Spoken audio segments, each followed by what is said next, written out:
So good morning, everybody, and it's really my pleasure and privilege to be able to be with you this morning for Expanded Province-Wide Rounds, a new tradition since our friend COVID hit. And this is a great honor to introduce to you Dr. Kelsey Louie, Ms. Catherine Turner, Dr. Jag Gill, Dr. John Palowich, all of whom are going to speak with us and hopefully open a meaningful discussion about Indigenous health in this age of virtual care, and some nuances and new innovations and opportunities in the current moment. Next slide. I wanted to remind all of us that we're hosting this session on the unceded and ancestral territory of the Coast Salish peoples, including the territories of the Musqueam, the Squamish, the Tsleil-Waututh, and the Métis Charter Community of the Lower Mainland region. And all of you are in different parts of the province are on different territories to be acknowledged individually. Next slide. I also wanted to remind all of us that as part of the Provincial Health Services Authority and Renal Agency offering, Sangha's Indigenous Cultural Safety Training is available to all of us. And I think it's important to remember that it was developed and delivered by PHSA Indigenous Health. And the goal is to increase our awareness, enhance our knowledge, and develop skills so that as individuals, we improve competencies and positive partnerships. It's a very enlightening course. It's self-paced and you can do it on your own.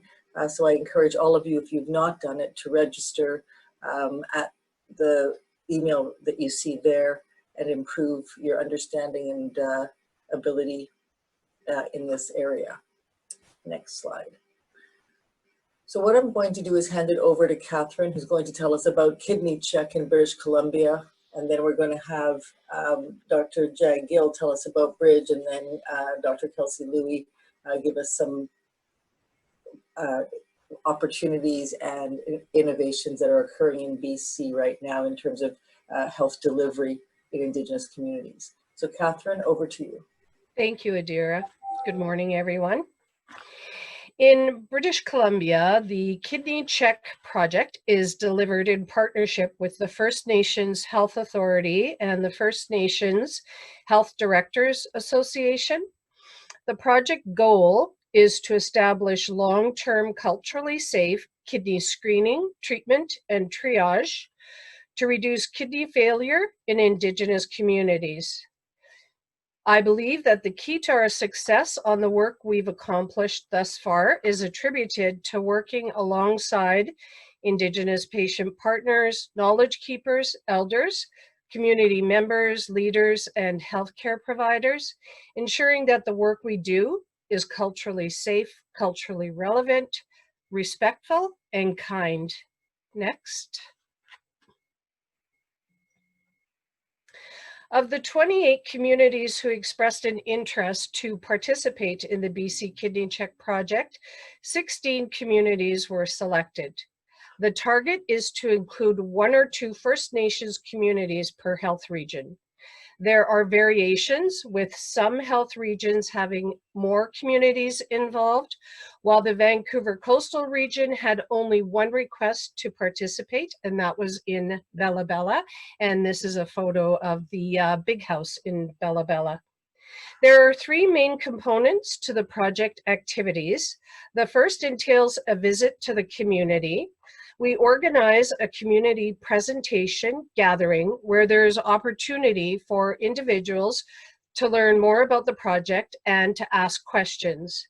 It is at these community engagement sessions where one of 3 Indigenous patient partners who supports the Kidney Check project in BC accompanies the team and shares their personal lived experience with chronic kidney disease. Our engagement model varies depending on the availability of team members. To date, we have completed engagement sessions with all 16 communities. The screening approach we have taken is a train the trainer model. We have a lead registered nurse, Beth Nielsen, who along with other team members led the point of care screening training in September of 2019. 9 nurses from participating communities received this training.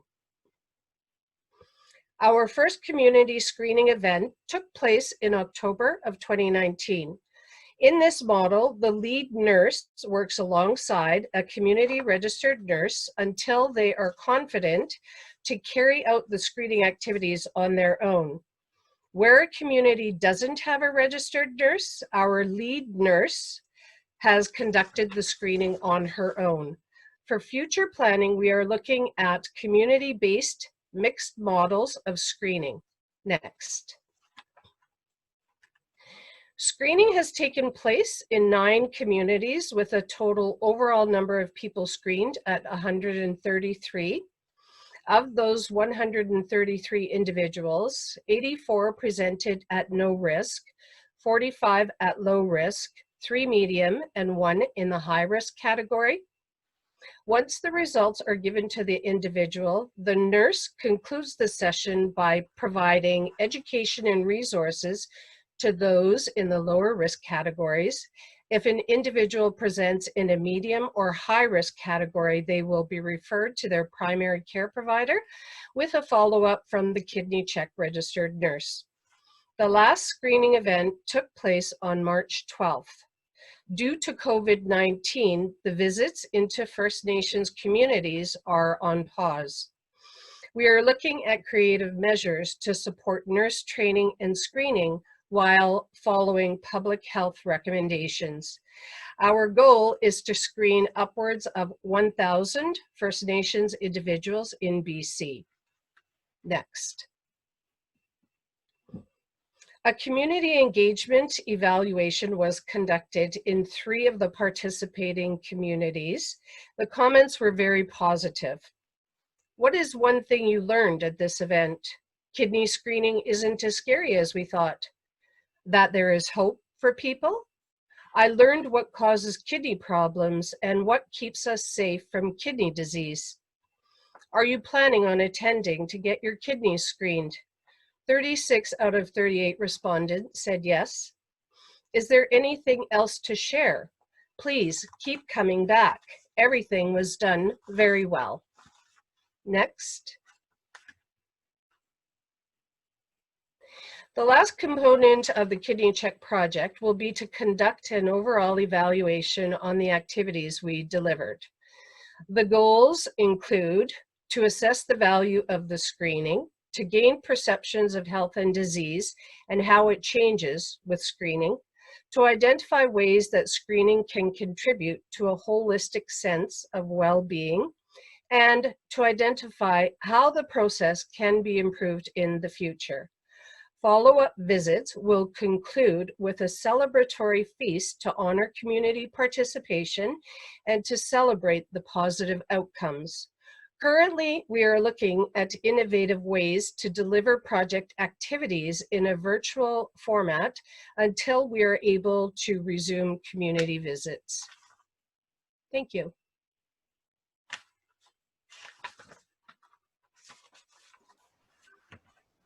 Jag, it's over to you. Thanks very much, Adira, and thanks everyone for the opportunity to speak with everybody virtually today. So I won't take too much time. I just wanted to give a brief overview and remind people of what the Bridge initiative was, is, and where we're kind of at, and kind of focus a little bit on where we think the next steps are and how COVID has impacted this. So to remind people, the focus of Bridge really is to improve access to living donor transplantation in order to address some of the barriers that exist for people who live in Indigenous communities, as well as those, particularly those who live in more rural and remote regions of the province. Next slide, please. I do want to remind people and introduce members of our team to those who haven't seen it before. So Elisa and Adrian are our patient partners. We've got a clinician team. Kelsey's part of that. John is part of that in terms of helping us plan how to move this project forward. We've got a research team made up of qualitative researchers, implementation scientists, as well as health economics researchers. And then we've got a series of partners and our policymakers and payers that are really putting teeth on the initiative to make sure that we can actually get somewhere. So in terms of where we are on this initiative, maybe if we can go to the next slide, actually I can highlight the key components of this. the work we have done to date was to collect information from patients, from previous living kidney donors, and from elders in the community to get a sense of what the process looks like for people who have been through it and lived the experience of kidney disease and trying to access transplantation, where some of the issues that need to be addressed are, and how we can best address those. And we had put together some key components that needed to be addressed in terms of trying to improve access and kind of streamline the care from our perspective. The key components, as you can see here, are to ensure that we're providing culturally tailored education and support to help patients with end-stage kidney disease pursue living donor transplantation. The actual workup itself needs to be streamlined so that we can minimize travel and the number of visits that are required to get somebody from the point of referral to the point of actually getting transplanted. We wanted to help people that are interested in living donation navigate that donor workup process better than we currently do, make sure there's appropriate follow-up for those individuals so that we can have a longitudinal relationship with them, and have engagement with Indigenous communities in a more generic way to increase knowledge about living donor transplantation and living donation, so that if there's an individual in a community that needs assistance in trying to identify a living donor, there's already a base level of information and knowledge that exists that we could rely on and build on. And then lastly, of course, it goes without saying that cultural safety had to be embedded throughout this entire process. And so we had proposed, after consultation, an algorithm that was very much based on the existing infrastructure that exists in our health system for renal care. So based out of kidney care clinics in close coordination with the transplant programs that are based in Vancouver, and allowing outreach into communities for lots of in-person visits, lots of face-to-face communication, educational sessions that are conducted not in the traditional didactic manner, but much more in a culturally safe manner on safe environments in the community. And we were at a point now where we were going back to the community members and presenting these proposals to then start implementing soon in a phased manner throughout the province. Now, obviously, with COVID-19, much of the intervention that we've proposed is been brought into question in terms of how quickly or how fulsome we can actually expand this out. And so we've had discussions at our steering committee level to kind of really think what the next step looks like. Now, pragmatically, from a funding perspective, everything gets delayed. So there's a year extra window that we have to actually implement this process. And so the thought now is we're actually pivoting slightly during this year so that we're not just waiting for COVID to end so that we can actually continue what we're doing, but we're actually thinking what can we learn in this interim period. And this is, I think, largely why we're keen to hear what people like Kelsey and what the First Nations Health Authority is doing in terms of virtual health, because clearly some key questions have come up. And the simple pivot would be to say, well, could we not do all this virtually? And maybe that's an effective way to actually implement a lot of the education and the supports that we're proposing to do in this initiative anyways. But there's some key questions, I think, that have to be answered from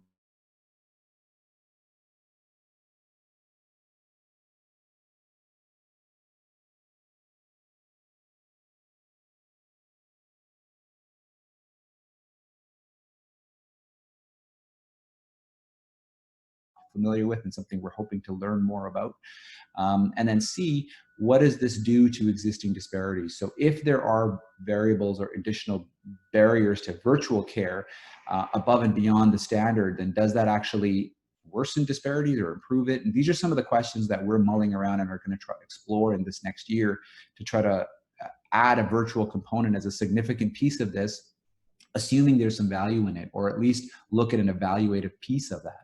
And so that's kind of where we are thinking with Bridge. We thought it'd be worthwhile, Adira thought, just for us to share where we're at and how we're pivoting and kind of thinking about this. And it's meant to be an introduction for some of the great work that's being done by FNHA and that Kelsey's involved in. So I'll end there and I look forward to hearing Kelsey speak. Thanks, Jag. Kelsey, over to you. Hi, thanks, Adira.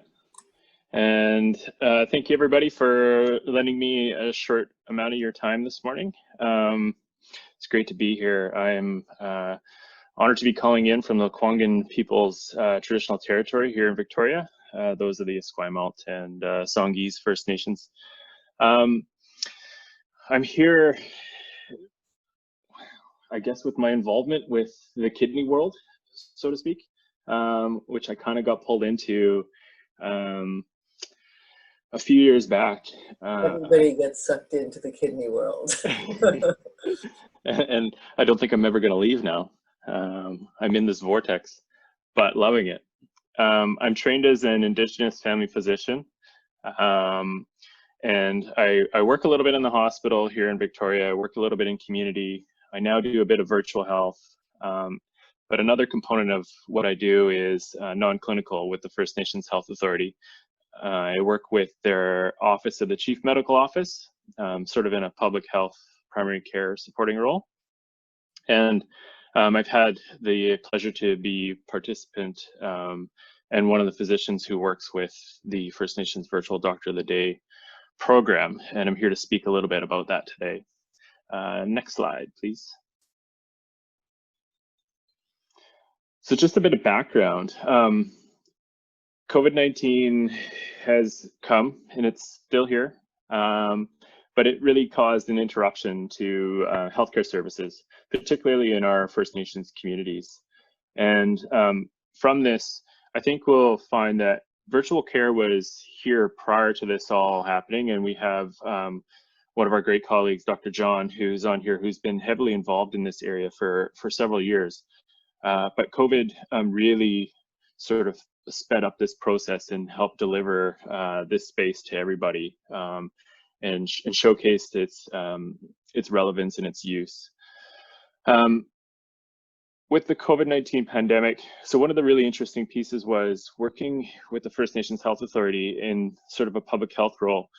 We were looped into any positive case that came up in the province with regards to a First Nations patient. And with this, we ended up having to deal with the 203 communities that we have here across the province amongst our geography. And we know one of our really big respecting goals is the idea of self-determination. Community leadership, their chief and council, their hereditary chiefs, and others sometimes made the decision to close off communities, to not allow community members to sort of come and go or to have visitors come in and out.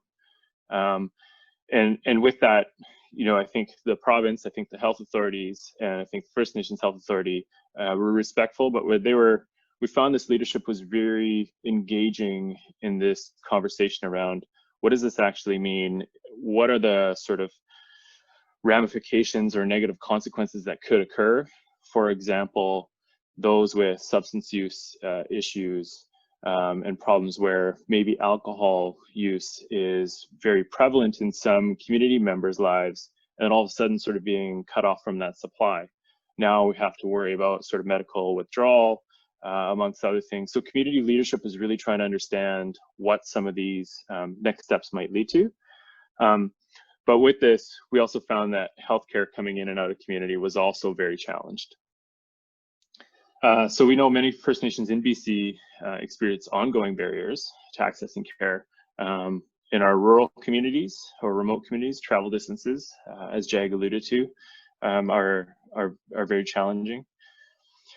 A lot of our communities don't have primary care providers who live or sometimes even work within community. Sometimes we have visiting healthcare providers. Sometimes community members have to travel out. So at baseline, not every community has access, and then some of those rely on primary care providers who travel in every so often to support the community.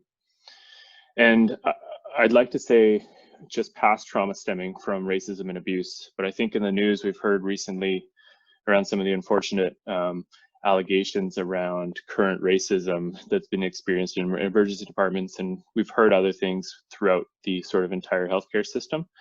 But this is something that's continued to work on. So the First Nations Health Authority, in partnership with the Rural Coordination Center of BC, in early April launched the First Nations Virtual Doctor of the Day program, really to try and enable First Nations people to access culturally safe primary health care closer to home.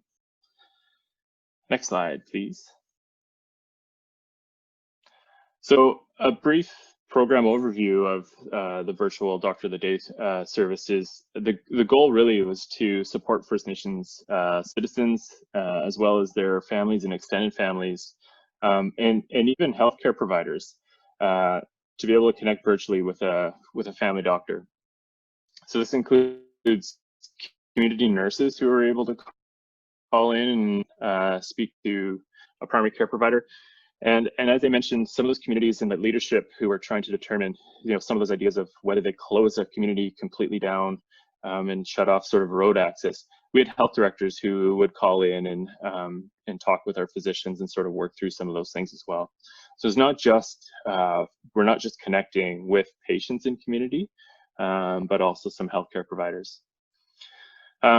We know that many First Nations without access or had limited access to their own sort of primary care providers.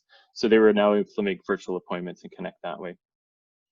So the intent was really to enable more First Nations people to access primary care within their home or closer to home.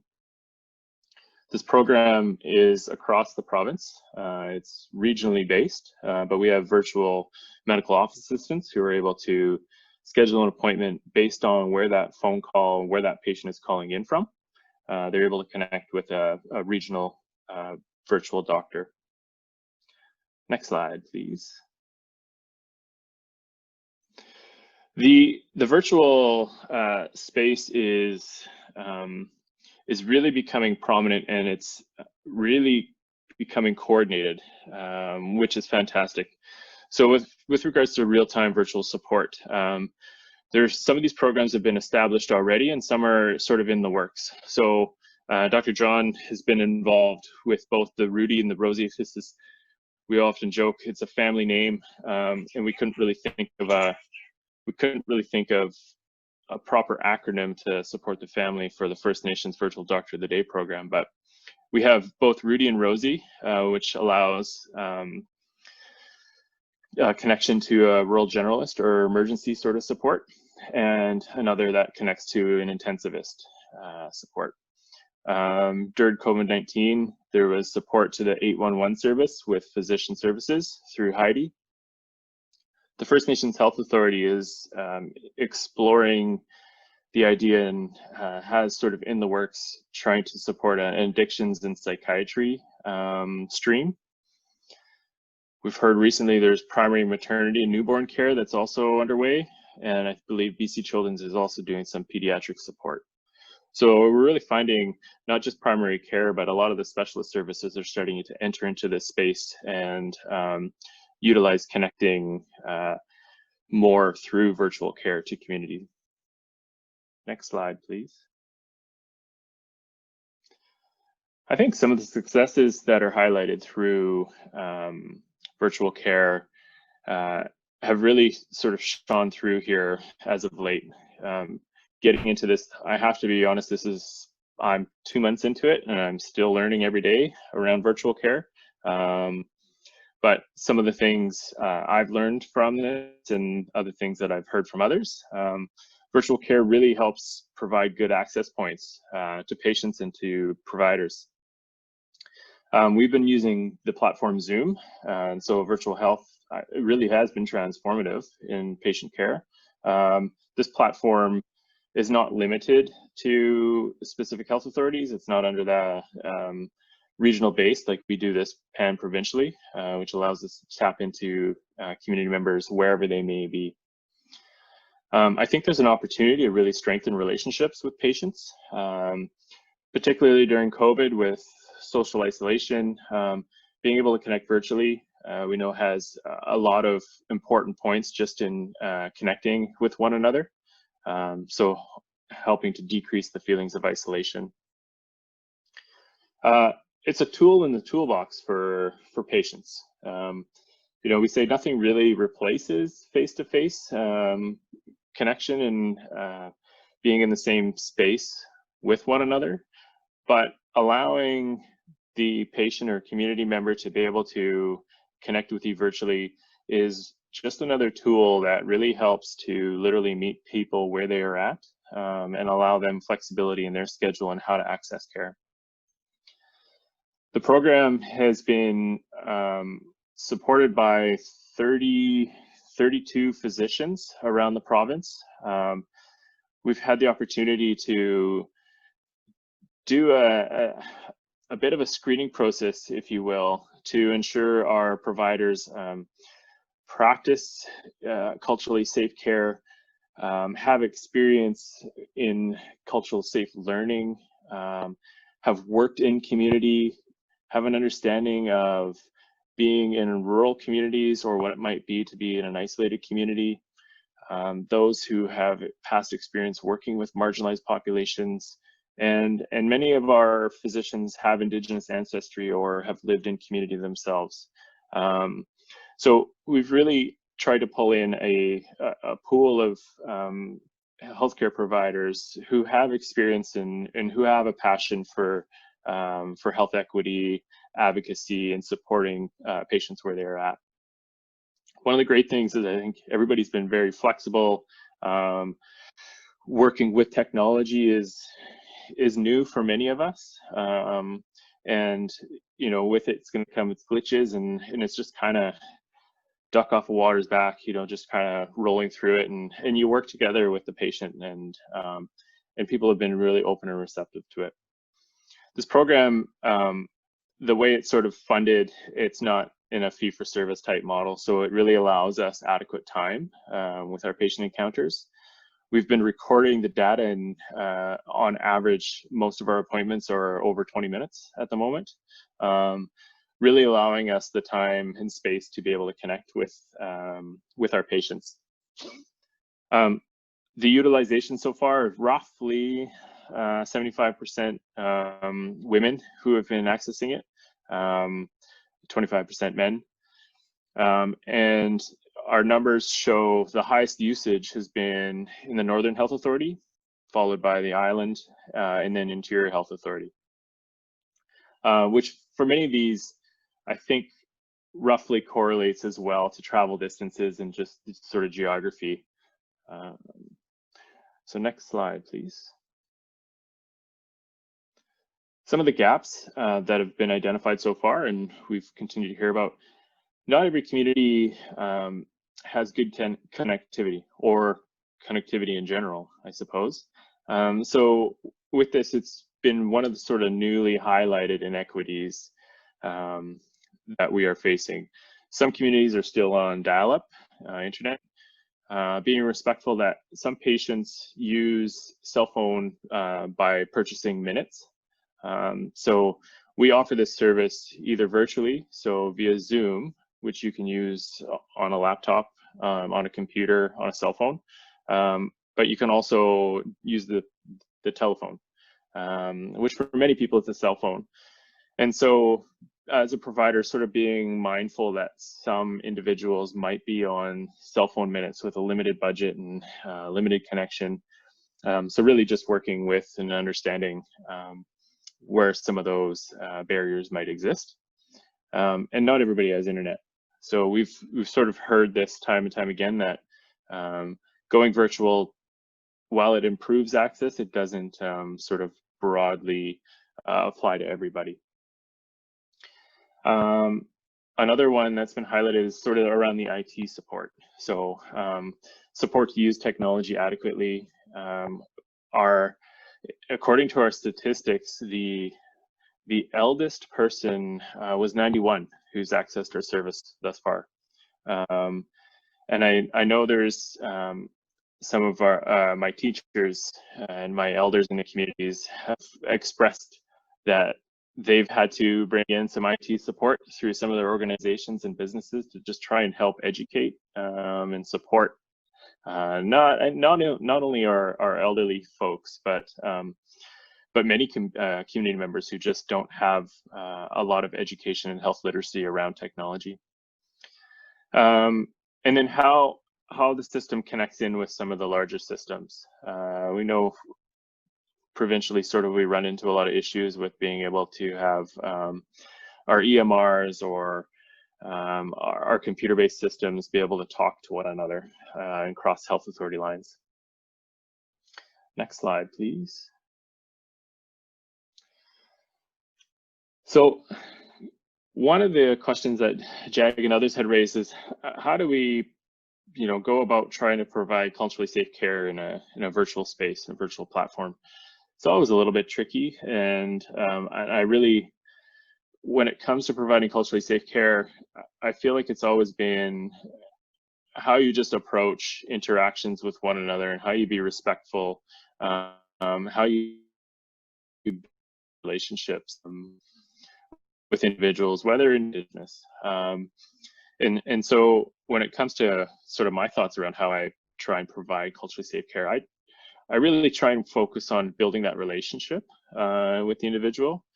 In this context, I know the majority of the people who are utilizing the service are First Nations. Some it's their partners and they're non-Indigenous. But you still applied sort of the same fundamentals of respect, of really just try to engage and build a relationship. And so when it comes to virtual care, I say the experience is generally new to many of us. As a provider, a lot of this is new. I think it's a really exciting opportunity, and I think it allows me to reflect on what it is that the user on the other side of the screen, on the other side of the phone, is also experiencing. And it really, sometimes if it's just done by telephone, really allows me to reflect on how I'm using my communication skills in connecting with the other person.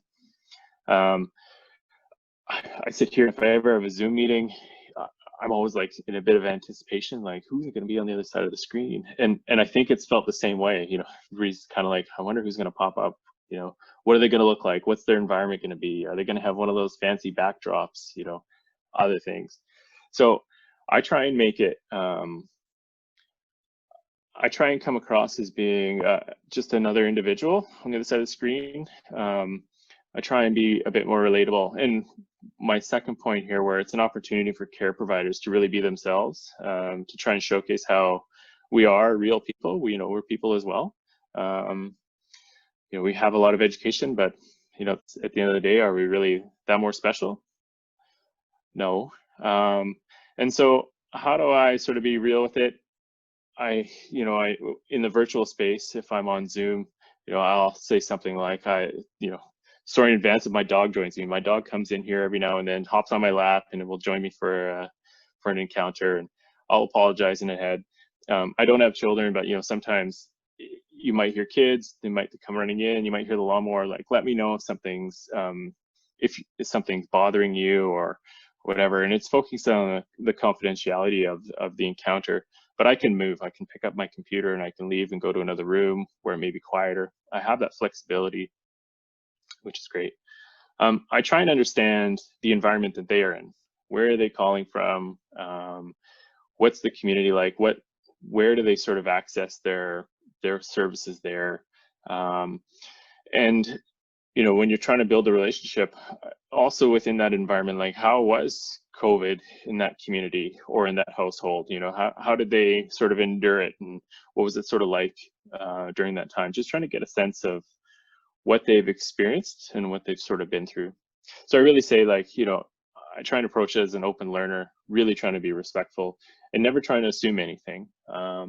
Really just trying to get an understanding, because for me, I've had the fortunate pleasure to have traveled a lot of our geography here in BC, a lot through the Kidney Check project and other opportunities to move around and see this beautiful province. There's still a lot of areas that I haven't seen, but with the service I'm getting, I'm supporting Vancouver Island, and I've been to a lot, but there's still a lot of communities that I've never been to.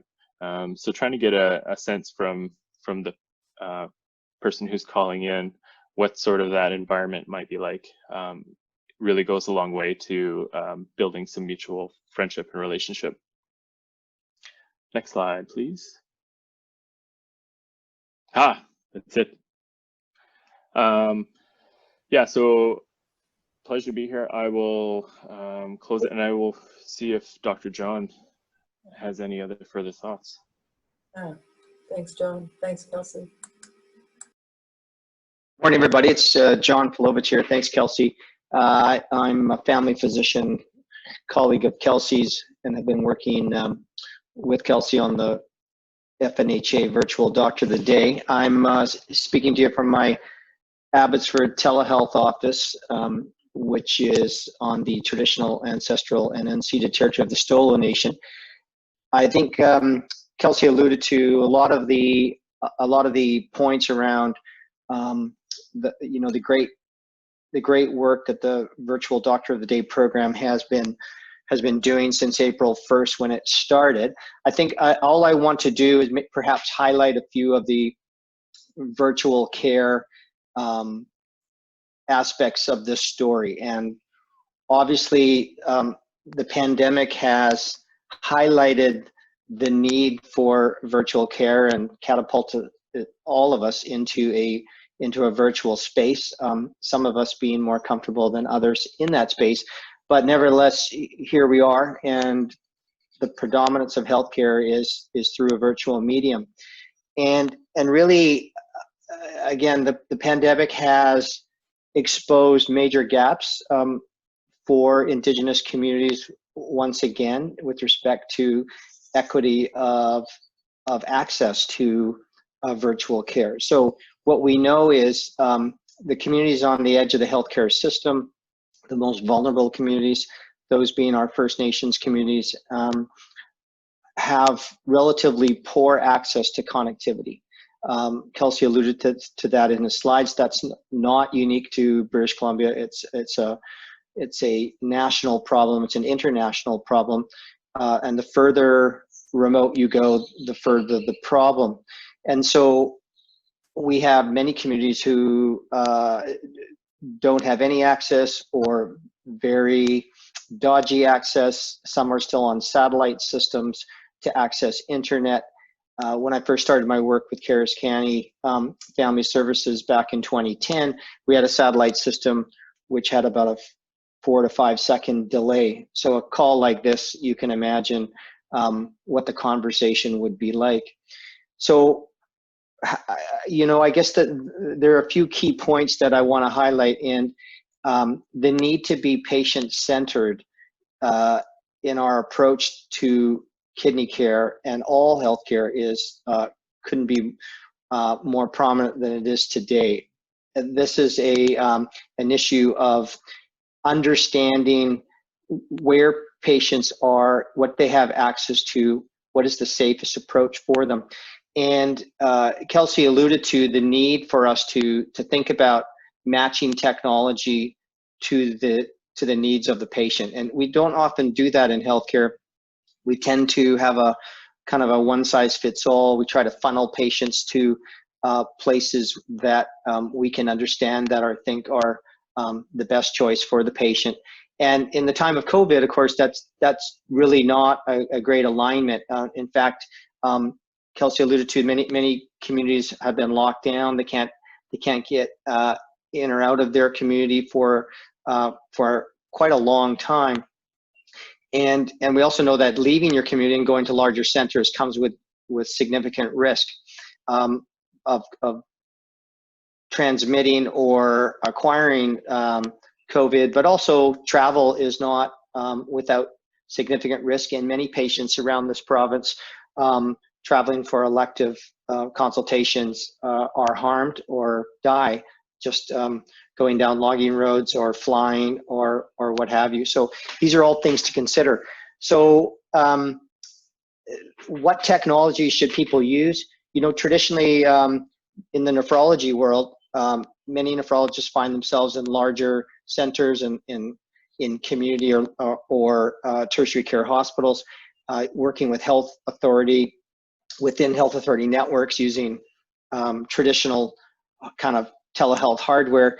And that kind of technology and system has definite pros and cons, but it has potential limitations for when you're trying to connect to Indigenous community member, perhaps in Cayuquit on the the northwest side of Vancouver Island. Trying to understand how we connect to patients' homes is a real can be a real challenge, but it's also can be a real blessing for the patients. And limiting their travel is and need for travel is really a primary concern. So how do we get there? And one of the things that I always espouse is we need nimbleness in how we use technology, and that comes easier for some than others. But I think, again, the pandemic has shown that we are able to be nimble if we have to. And in fact, when we look back at late March and beginning of April, it was do whatever it takes to help your patients. And that kind of emancipation of the use of technology, if you will, really worked well for patients. And in fact, the patient feedback from across Canada, both in the Indigenous communities and non-Indigenous communities, has been overwhelmingly positive. That patients like to have providers arrive virtually in their home to access care. I mean, who doesn't? And so I think there's some common sense stuff here. But how do you do that? And I think what you need to understand that it's not a one size fits all. You need to be adaptable.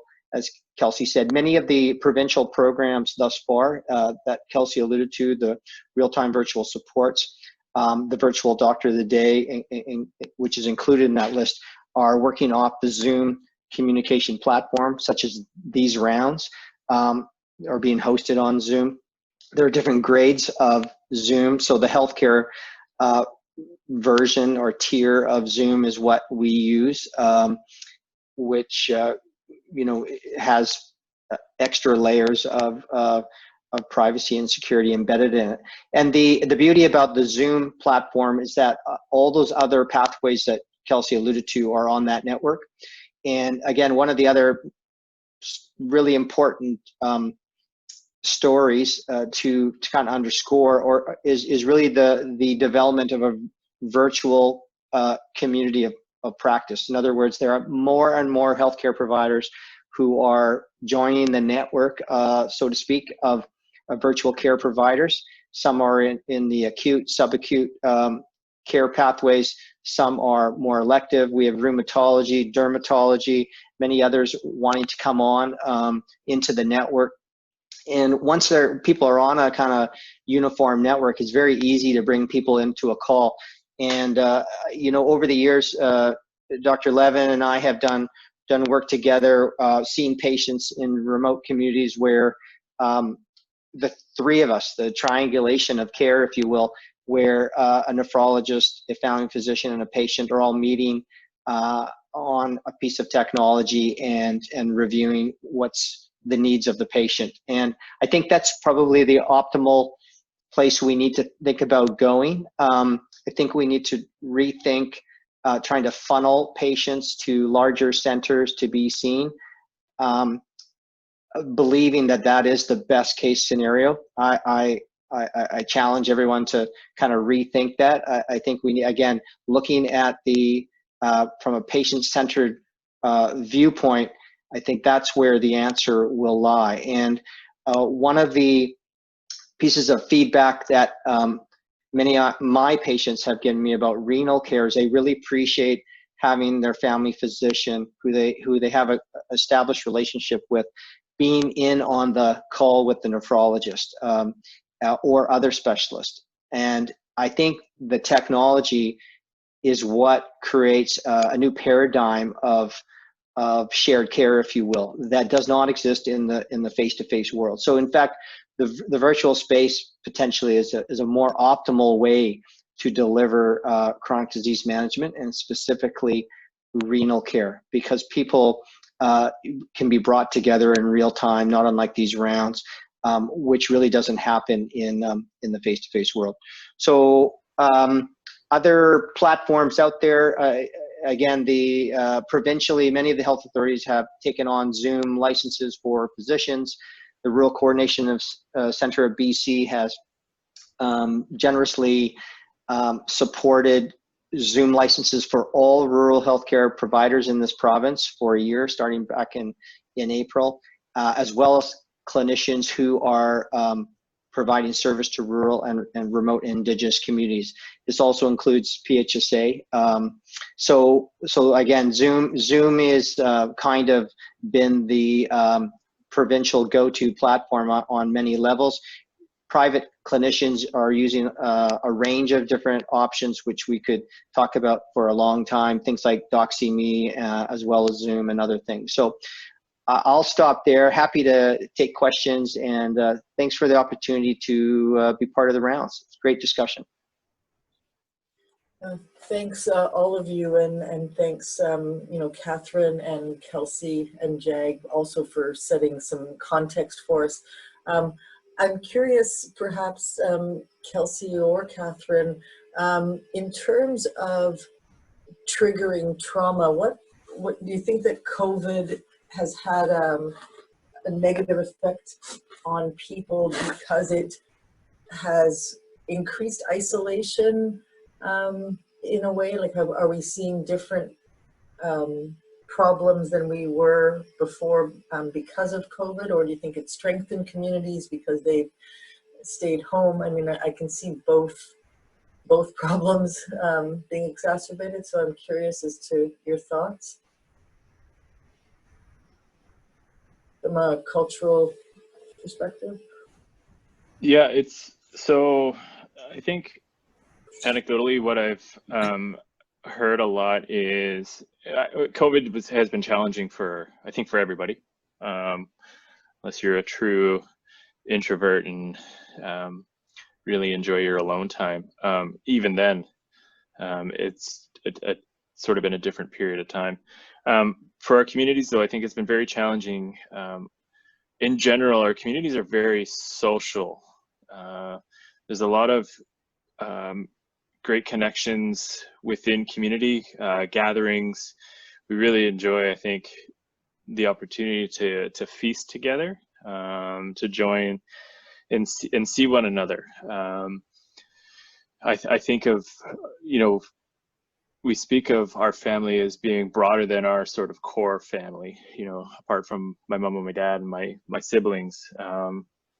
It's really my best friend, you know, his mom, she's my auntie, you know, we're not related necessarily by blood, but we have a general sense of that connection of our communities being very large and very social. And the fact that we've had to really stress the importance of physical distancing and some isolation has really taken a major impact on the mental health of many of our community members.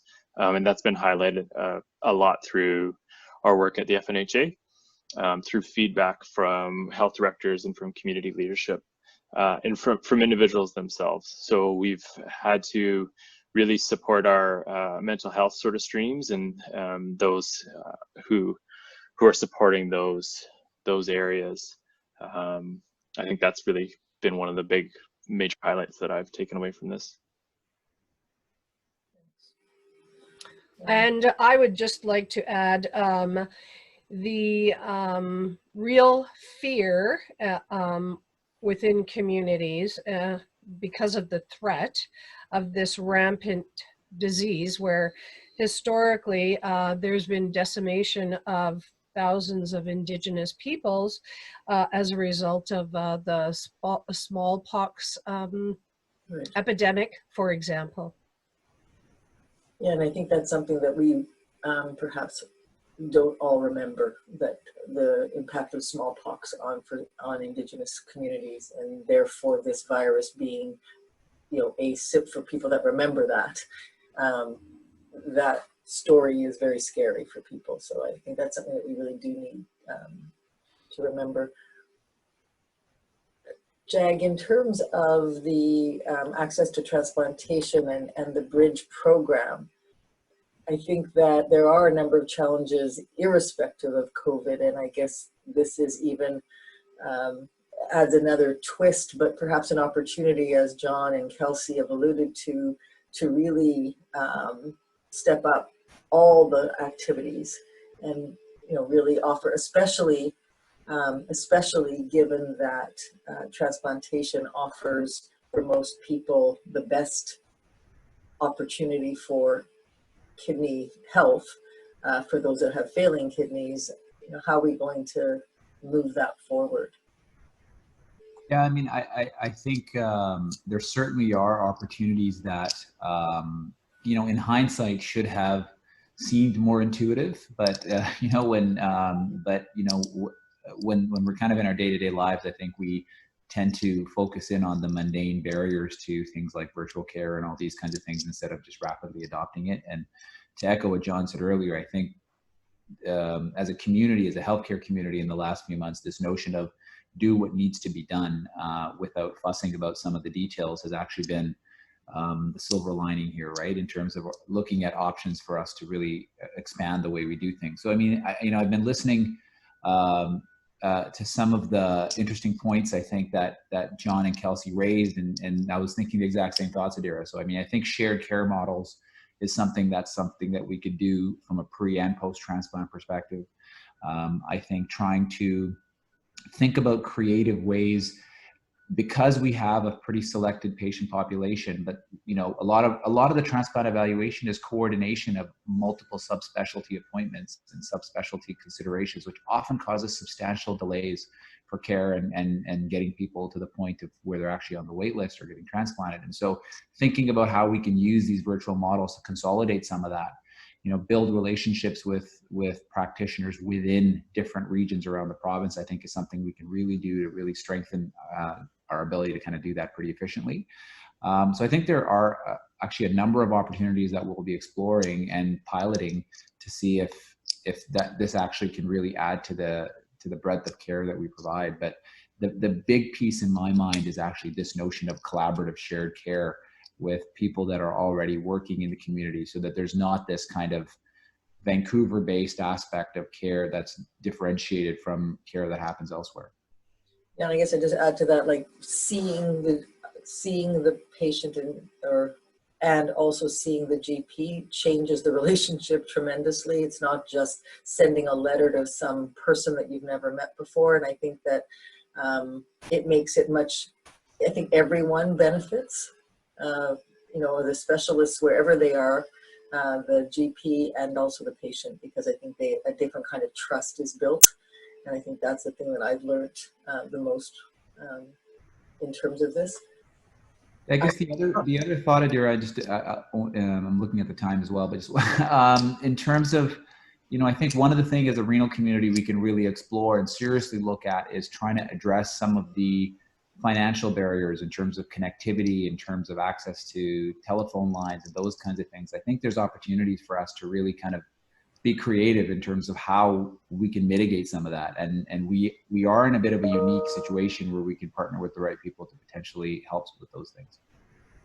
Yeah, I agree with you. Dear, it's John here. If I could just make a comment. Sure. Yeah, you know, just picking up on the last comment, I think as an organization through the BC Renal Agency, but also just our professional body, part of our responsibility is to advocate. And what we see is that the gap in the ability to connect virtually is an issue. It's a huge barrier to all virtual access to specialty care, including renal care.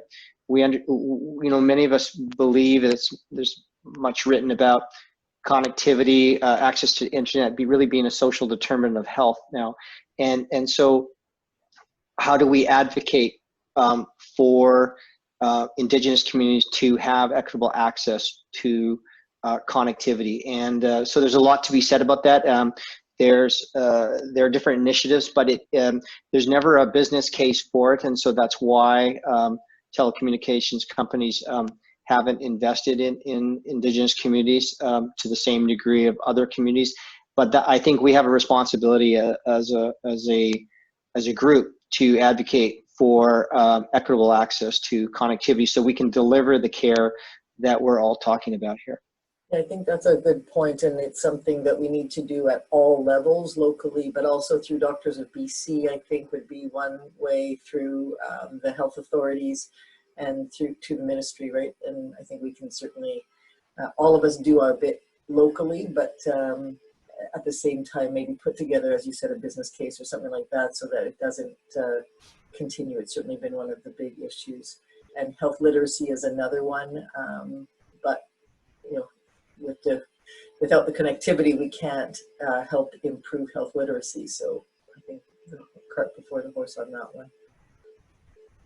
So, yeah, that advocacy piece is a really big one. It was actually really interesting. I was on the Joint Standing Committee on Rural Issues just recently, and there was mention that a letter had gone forward to around, I think we just heard, was it Elon Musk was talking about the connectivity from space into rural communities. And so there was just some comment put forward to the Canadian Technology Board or whomever they are at a national level who would be involved with, you know, whether granting that idea or not, really to advocate on behalf of rural communities for that support. So, you know, really interesting thought put into that.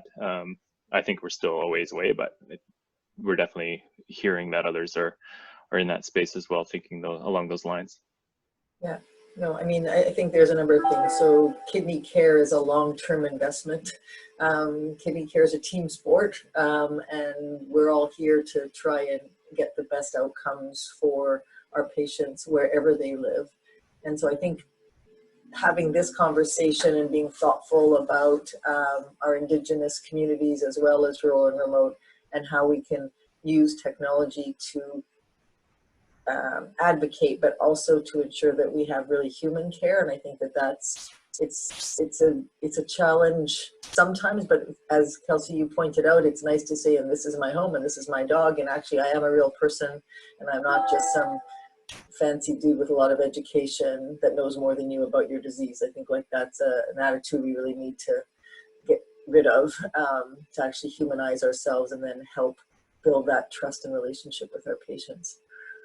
So I'm conscious of the time. It is 8:30. I think it's important for us to have these conversations and for all of us in healthcare to think about ways that we can advocate locally, and how to use a technology and how to be more thoughtful.